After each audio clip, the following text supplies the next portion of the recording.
Well, good morning, everybody. It's been a long time coming. I thought we'd give you an update on John and Mike, the alias of Popeye. They're making their way towards Fiji, and also explain some of a couple of things. The actual final scoring for a combination of leg 1 and 2, and how that actually works, and also explaining some of the penalties, because there were 3 penalties issued, and I'm still yet to post the verbal written, give you a verbal now, but give you a written statement on that as well, which is part of the record. The 3 boats associated with that, or 4 boats, are all quite clear on that and understand the decision-making process, and it is a race. So we'll get into that towards the end, just before questions. So if anyone wants to ask any questions, they can. Also, hopefully you've seen the post that I just put up from John. We even though we don't do a live, because it's a bit hard to do a live all the time because everything's quite hectic here, and the boys are making their way steadily towards Fiji. It's been pretty much trade wind sailing, but we noticed 2 days ago that forecasts were quite strong, forecasting around 25 to 35 knots could be in there, gusting even higher, and the seas building to 3 to 4 meters, which means you can get stuff that's 20% bigger than that. And then John managed to capture a bit of it and put a post up, and I thought, now's a good time to give you an update on their plans. They send us a message every now and then, tell us what they're up to. But they're basically headed straight for Fiji, trying to get here before the other guys leave. And anyway, it looks like it's possible. And so we'll see how that goes. Anyway, a couple of people popping up. I'm not expecting a whole lot here, but some people follow it after, because this is a random live. So I'll pop the tracker up here now. So you've got the tracker, and then I'm coming over to the tracker. I'll just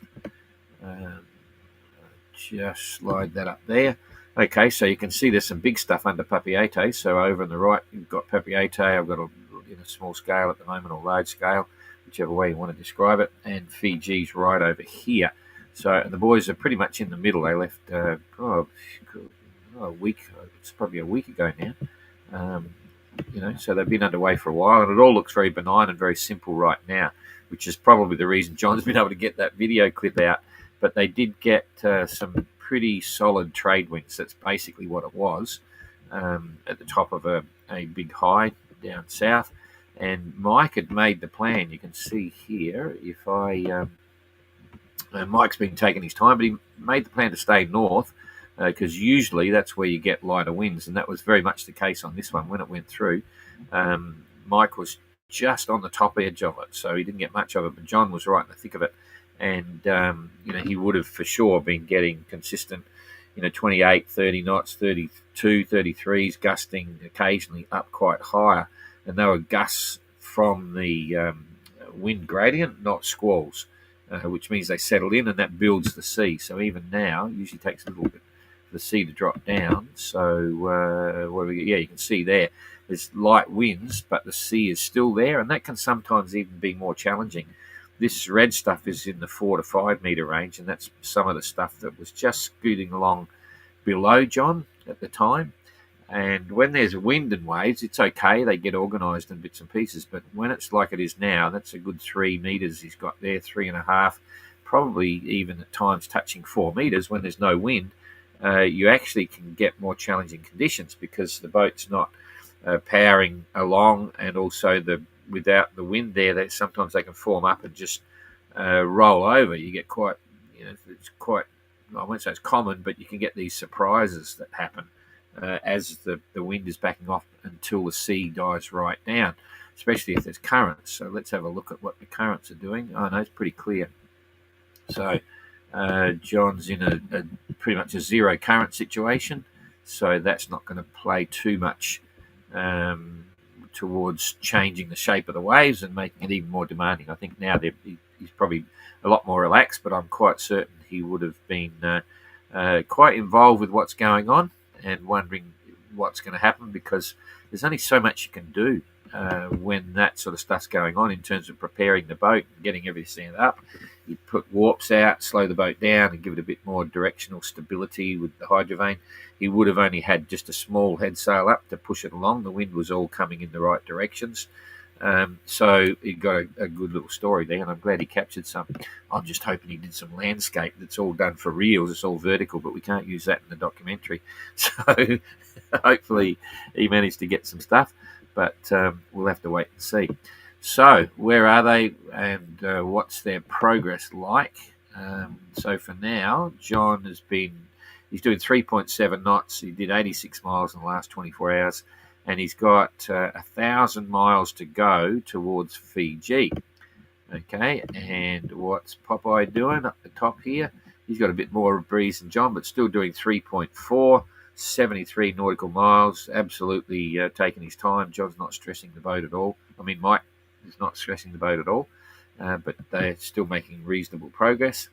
1,268 miles to the finish. So without considering the weather, I think, John's been pushing ahead of his dad since day one. I think they probably made an agreement that rather than stay in company each way, so John's actually on a course line basis about 170 miles in front of his father. And if we say he's got 1,100 miles to go. He should be making just under 100 miles a day, but it's going to be quiet for a few days. So if it was 100 miles a day, it's going to be 11 days from now. So that's on the 17th. I'd throw in 3 days on that. So 17, 18, 19, 20. He's going to be here the 19th or 20th on a week before. That's John. And Popeye should arrive, probably midweek. So he'll arrive maybe 4 or 5 days before the restart, which is coming around quicker than everyone can imagine. It's quite amazing. Everyone arrives and thinks, great, we've got 5 weeks or so to have fun. And they're all out having fun and doing bits on their boats, but the busy week is not far away. So that's my best estimate on that. Let's now have a look at the weather that they're going to have. I hit that out there. I will just push this back. Now, I think it's fair to say that they're going to sail straight past Tonga, by the way. And that's the game plan. If they did stop at Tonga, then they would be, they wouldn't make it in time for the others to leave. So it's that's about 2,000 mile leg from Papeete to direct to Vuda Marina in Fiji, and that's their intention at this stage. So let's wait and see what happens. Okay, so we can pick it up there, so you can see Tonga's right here, but they'll go straight past, and then it's another 550 miles to Fiji. But a matter of interest, Popeye Coconut's out there just drifting along. I'm surprised he's only doing 2.6. Let's have a look at this, because he's got an engine, but maybe the engine's not working, or he's run out of diesel or something, or maybe he's just enjoying the conditions, because he will be in very shortly. He's got he's only doing 2.6 knots, and it's probably about 70 miles or something, I think. So we might see him today. Oh no, I know what's going on. Okay, let's see. Hang on, I got to do this. This is a bit of a giggle. Come on, why is he not getting the other one? No, we've got one there. Next one. Okay, so from the pass, he's 60 miles. 75 miles away. If he arrived today, it'll cost him extra money, because it's all overtime rates, and you're not allowed to anchor in the lagoon and wait for the weekend to pass and arrive on a Monday. So I would say they're just cruising along, and they fully plan to arrive here on Monday. But once they get through the pass, they've got to keep coming, and they would arrive here on Sunday, which costs a bit more. So I'd say that's part of the game plan. Anyway, back to the boys over here. Get rid of that one. And where are we? Lost him. Got to go down the scale. Oops, they've just got to pop out there. There we go. Boom, boom, boom. Dooley. Probably making everyone seasick. There we go. We need to be smaller anyway. One more. Okay, there's the weather. So they've got, trade winds down the bottom, bouncing off this depression here. There's a low pressure system here, quite intense. There's probably 45 knots there, gusting 50. It's a bit of a big one, and fortunately it's out of the way, and it won't come to the west. So that's not a problem, but it may play into the realms of this weather.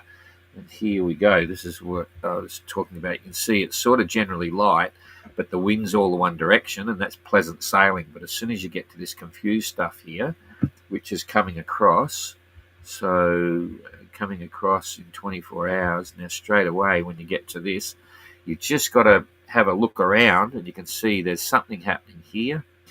There's something happening here, because all of a sudden you've got a southeasterly there, you've got a northeasterly here, you've got a northerly there, and they're right in the middle of it. So what's that say? That immediately says this is an area of unstable weather and potentially squalls and thunderstorms and all that sort of stuff. Let's just have a look at the clouds to see what's going on. Yeah, right in the thick. So these cloud concentrations are right over the confused bit. So you can see southwesterly over here, boom, that's pushing up. You got a southeasterly up here, you got northerly, all this sort of stuff. That's total confusion. So they're going to have a few days of unstable weather, possibly squalls where the local weather wind will go around the compass. It'll just literally spin around and could come from any direction. So it's what you've read about and heard about from all the other sailors, where you get 20 sail changes or adjustments in a day. Sometimes you're lacking sleep to keep the boat moving forward. And fortunately, there's very little current action. Yeah, very little current. Popeye's in a good one. He's getting a half, probably a 1 and a bit knot boost at the moment from behind him. So if you can see that, it's a bit of a small scale. I'll just push it up a bit here. This is in the next few days, so he might be out of that zone. So that's not too bad. Okay, back to the wind and drop it down. So there goes we're just coming into the, oops. Sorry, you can see I haven't done a tracker update for a while. We'll leave it on wind. I'll get rid of that. So there's that instability back on here. So that's sort of the first 24 hours. You can see John's going through a complete transition there. Popeye's looking all right. He might not be in the squalls, but John's going to have some fun. Then he's got some headwinds there. Boom. Okay, so headwinds are coming, but it's going to swing pretty quick. So he'll probably ride that on port tack, I'd imagine. Yeah, he will. He'll ride that on port tack and head out to the northwest a little bit. Have a bit of northing in his course. Popeye's still looking good. He'll just drop down south. And as that continues, yeah, it's pretty solid. So he'll still be on port tack. John will be going up northwesterly, or a west-northwesterly course. Keep it on the port beam. And Popeye will be dropping down south a little bit. And it's holding quite well. That's a full day and a bit. And that's going to change the sea state, and then it's going to get quite mild.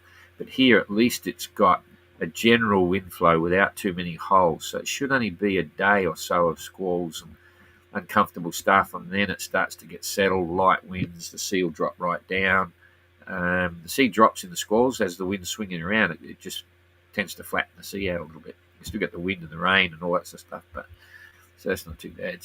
So overall, it's not. He'd probably prefer that after those big winds for a while, and then he'll be saying, "Oh, I prefer the big winds now."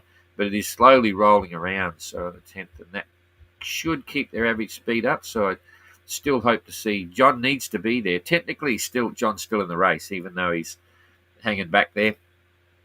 He's got a chance to make the decision, but for him to stay in the race, he absolutely needs to attend some compulsory briefings in Fiji. So he needs to be here no later than the 20th. So it could be he's racing. He's racing to get to the finish, and then he'll be in a position to make the final decision on whether he's going to carry on or not.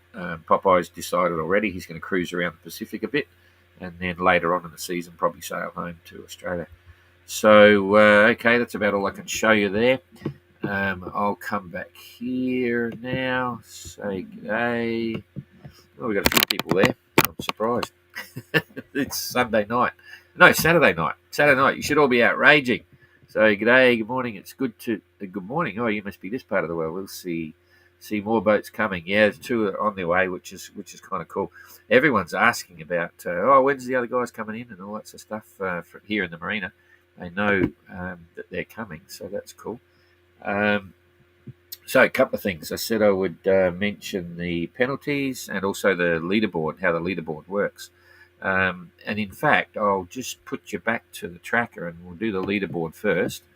So you're on the tracker, I'm on the tracker, and here's the leaderboard. So basically what you're looking at there, and the leaderboard is correct at the moment for leg 2, okay, except for John and Mike down the bottom. They're still on blue, still sailing, right? Now, what you're looking at here is the corrected elapsed time from the start in Panama, which was March the 25th, if I remember correctly, until they arrive in the finish line in Fiji. Okay, so that's their total time. There is a total of 23 days of stopovers in combined in Marquesas, Papeete and Tonga. So if a boat has stopped on all of those 3, all we simply do to get the elapsed time at sea for these legs is deduct 23 days, right? So, and take that off, and then that's their total racing time on the water, okay? In the case of Gary, it's a bit distorted here because it's showing that Josh arrived at 91 days and Gary arrived at 92 days, just after him. That's not correct because Gary sailed past Tonga, okay? So what we do then is we look at his course and we have to add in on Gary's timeline the 8-hour stopover that he didn't make in Tonga, and also we estimated it was about 12 hours extra because where he sailed past, and I'll leave that now, and we can't, in fact I will be able to see Gary's track here, I think. If we just push this up, here we go. Okay, so there's this dark red one here. You can see this dark red line going straight past Tonga. It didn't go in. That's Gary.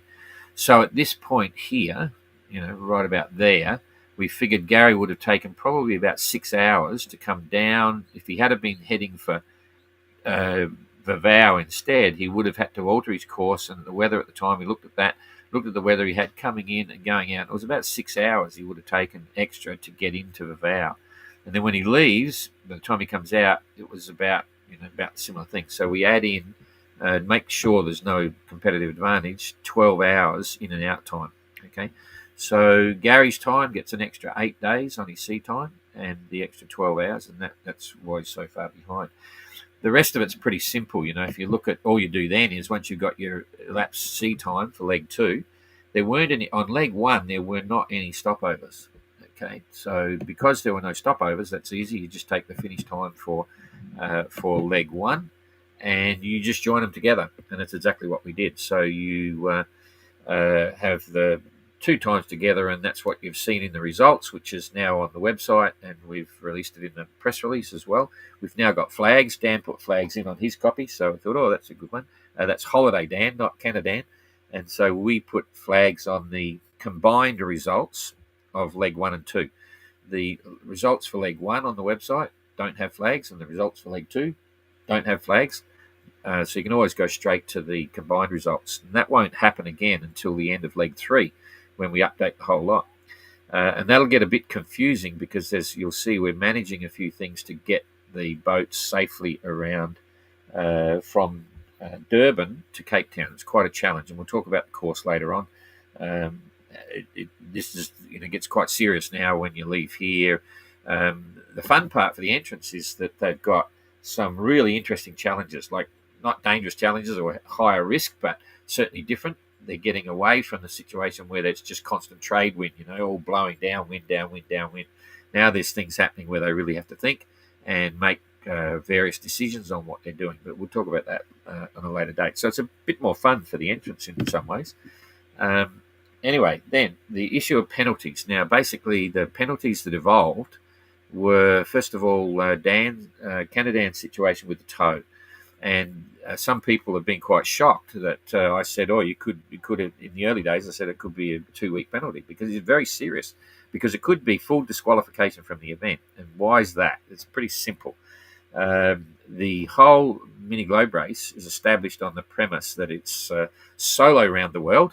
That's the first most important one. And the second most important one is it's unassisted. All right, and they're the only two key elements that we say.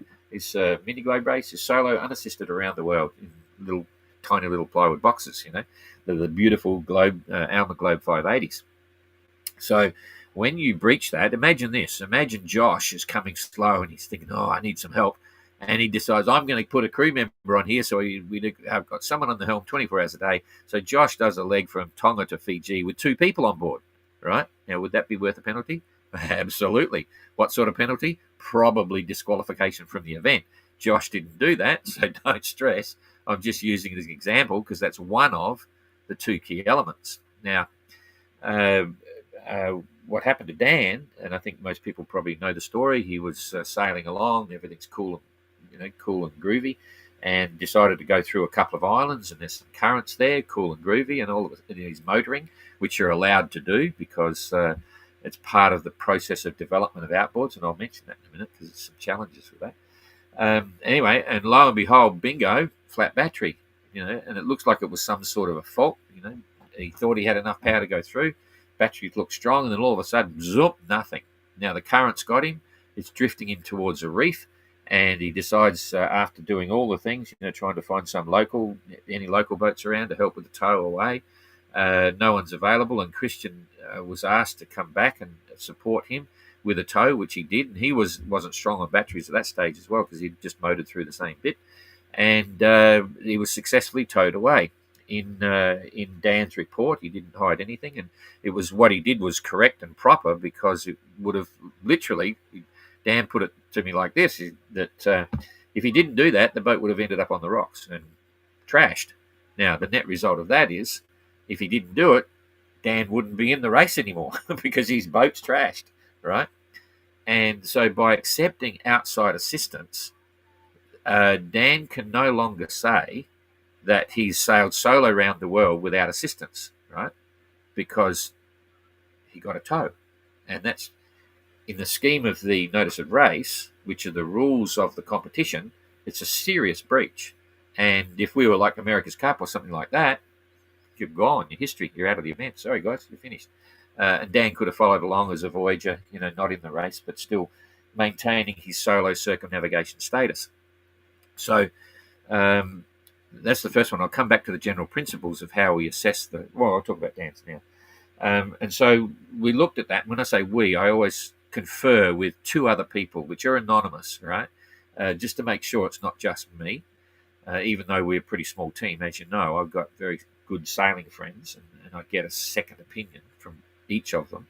And it was concluded that, this is a bit of a stuff-up, and to a degree, Dan may not have even realised the ramification of what he was doing, which is his fault, right? It's no excuse, but that's fine. And then the reality was that there was, it could be said that there's always this balance between the MGR being a serious competition, but also it's an amazing adventure and it's a real serious challenge and all this sort of stuff. And so we always have an out clause, which we call, this is in all of our events, it's included in the Gold Globe Race and the Ocean Globe Race and the Mini Globe Race, that in the spirit of the Mini Globe Race, we can move away from what might be too harsh determinations based on the facts, okay?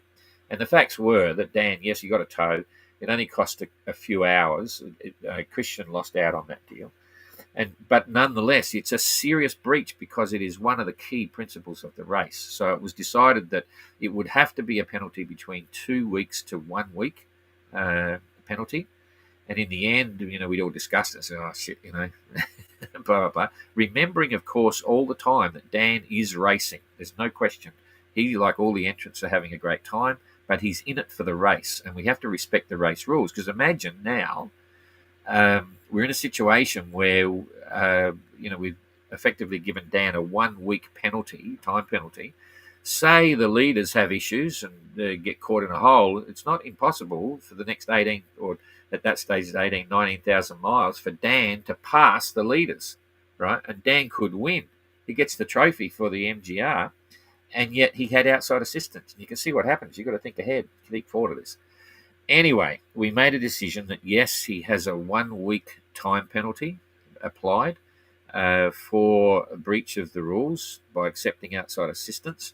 But then, in the spirit of the MGR, we've also suspended 6 days of that and only applied 1 day, total penalty, as subject to Dan not forming or being having any other penalties applied. So, in other words, if Dan has another penalty applied under the notice of race for whatever reason, right, those other 6 days will be applied. So the six extra days are hanging over him. He's got a 24-hour penalty, and that's the way it sits. And that's in the spirit of the MGR, and I think all the entrants agree with that decision. Just as a by the way, if there is another technical breach on some other things without any other entrant, which is not one of those key serious elements, we also have done in the past. We have made our determination, but before we release the determination, we can, if we want, put it to the entrants to make pass their own opinion on the penalty or whatever. We don't. It's up to us to do this. We don't offer it on every occasion, but we have in the past where it's a really nominal thing, but it's kind of strange and it's a unique problem. We don't change the rules of the notice of race. We can ask all the entrants to say, right, here's the situation, blah blah blah. It's an open forum situation. It's not a secret vote, and we might say that we might say, okay, and the option is here. If everyone on board agrees that we can let this one go, 100% return, then we can cancel this situation. And all the entrants can say, if they're happy with it, they can all vote. And if there's a unanimous vote, we can cancel whatever thing is. In this case, it wasn't. I'm just doing that as a sideline because often we get hammered in the media or someone says, you're just changing the rules, blah, blah, blah. We never change the rules. Sometimes we have to add a new rule, right? Because these are unique events with strange situations, and we have to be proactive. It very rarely happens, but sometimes we have in the past in our other events. And secondly, we're not the America's Cup. We're not, typical ocean racing. So we can't put in every situation for every rule. And sometimes we have to make an interpretation of the rule and explain how the rule works to make that final decision. But we never change. People that don't know the notice of race sometimes give us a hard time. You're just changing the rules. You're making them up as you go. We don't, believe me. So anyway, that was the case of Dan, and he accepted that 24-hour penalty, and we're happy with that. The situation closed. The next one was we had 2 boats. We had Ayrton on Trekker, and we had Jacob on BB, who misunderstood and didn't realise the ramifications of what might happen in relation to getting a tow. They were in the anchorage in the Marquesas, and there was a bit of a swell coming around. And first of all, Jacob took off and he pulled up his anchor, and he's sailing away on the official time. And all of a sudden, the wind's dying out, right? And there's rocks around, very similar to what Dan had. But it was in the harbour, so just to be sure, he didn't accept the tow. But what happened was, there was a lady there from another boat in a dinghy. He says, "Hey, can you just stand by in case I have a problem?" So she passed a line to him, right? And that line remained slack all the time, but it was there just in case Jacob had a problem. Now, Jacob's probably never run in fact, I don't think he has. He's not a racing sailor. He's never run a race in his life. He knows the notice of race, but he didn't realise that by having that limp rope hanging on his boat, technically that is outside assistance, and technically he could have been in the same situation as Dan, right? But in this instance, so he wasn't towed, but he did have the rope on his boat in case he needed the tow line. That rope at the other end, it was slack, was monitored by a person in a dinghy with the thing, and he sailed out with that, and so he didn't get a tow, but he had the rope sitting on the boat. Now, technically, that's outside assistance. Technically, it could disqualify you. If it was America's Cup, he's gone, but it's not the America's Cup. So we reviewed that as well and said, well, that was complete balls up on his part, not understanding what that meant. So after consideration and the spirit of the MGR, and everyone's learning lessons from this, we've given him a 2-hour time penalty. Right, it was a 24-hour time penalty, suspended down to not 24 hours. It was I forget now. I've got to look at my notes. But it was a penalty that was reduced to a 2-hour penalty. Ayrton was even worse. In Ayrton's report to us, he said what happened was he dropped he had a mooring. He'd picked up a mooring in the same spot. He was due to leave, so he dropped the mooring. And then Coconut was there, and he wanted to have a cup of tea, so he went over the back and tied up on the back of Coconut and had a cup of tea, and sat there for a bit while they had the cup of tea, and then dropped the line and then sailed out. Now, once again, it's exactly the same. The moment you drop the mooring and you're underway on your leg, that's the trigger for your timeline. He sat there waiting until his time was up. So you come under the rules of the notice of race. Putting a line on another boat, even though they're not doing anything, is accepting outside assistance. You got a cup of tea, right? And you can't do that. So he was in the same situation, and he also got the same penalty on that. That's how that all works. Christian was given a 3-hour time compensation for coming back to pick up the tow and take Dan Canadan off the dangerous situation and get him underway again and get him through. So that's the penalties, and that's the leaderboard. So I think you got it all. That's about it. Cheapest there goes half an hour. G'day, Eli. I hope all well. Hang on, I just got to get up here. I can't see what's going on. Is that no? I can't. Oh, there we go. Right, Shannon. You got this, John? Yeah, they're on their way. G'day, Rachel. G'day, Daydream. Oh, you're watching Daydream, Mike. Oh, you're not daydreaming too much. You must be floating around. Why don't you give me a call quickly, and we can get you on video or something on WhatsApp. Although we've been sitting here for half an hour, although that's Saturday night gone for the people. Anyway, I hope you're doing well, Mike. All good. And yep. They do. It's good to get the sales up again. Okay, sounds like it's been under bear poles as well. So I think our longest running bear poles was Gary. He was under for 4 days without doing anything, just sitting down below, just enjoying the ride, watching movies, all that sort of stuff. So anyway, all right. Well, good luck, John. Good to see you there, Mike, rather. And the interviews are all done.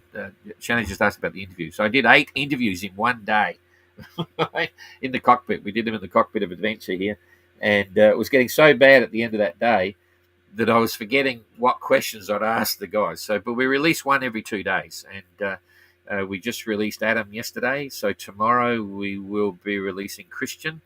And then we go from there. So we've done Josh. And we also, we've tried 2 times to do the video walkthrough of Skookum with Josh.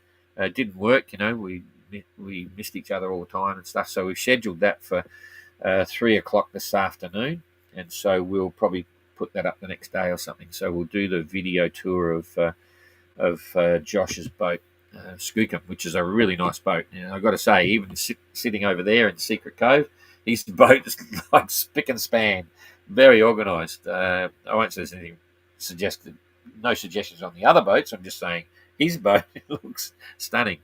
And of note, he's put his pretty American flag in a particular position, which is really quite interesting. I won't say anything more about that, and I won't say it when we're doing the walkthrough, but have a look keep an eye out for his ensign. Yeah, he'll be up. Okay, so that's it for Saturday night, and we'll possibly pop another one up occasionally with Mike and John. They're doing really well to keep it all going. We're looking forward to seeing them, which will be a lot of fun. So see you all soon. Have a good Sunday when it pops up. See you later.